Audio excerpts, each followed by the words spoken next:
After a long wait and much anticipation, America's central bank, the US Federal Reserve, has cut interest rates by half a percentage point. This decision, which is more significant than typical rate reductions, aims to lower borrowing costs for consumers in the US.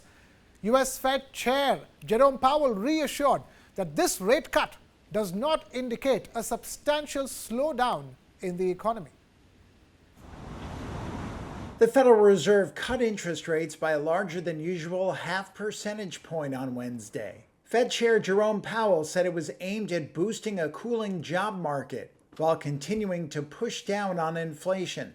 This decision reflects our growing confidence that with an appropriate recalibration of our policy stance, strength in the labor market can be maintained in a context of moderate growth and inflation moving sustainably down to 2%.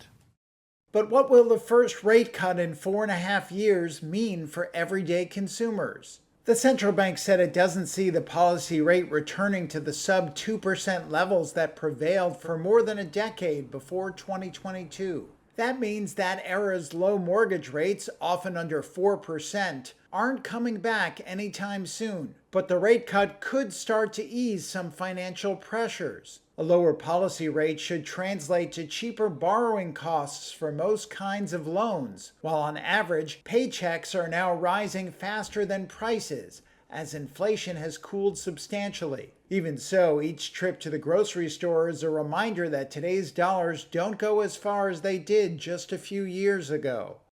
While the rate cut comes as hiring and wage growth have slowed, Powell says he thinks the economy remains on solid footing. I don't see anything in the economy right now that suggests that the likelihood of a downturn is elevated. Okay, I don't see that. You see growth at a solid rate.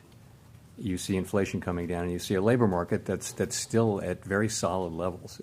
Policymakers see the Fed's benchmark interest rate falling by another half of a percentage point by the end of this year, and another full percentage point in 2025, which would bring them down to 3.25 to 3.5%. The next Fed policy meeting takes place in November.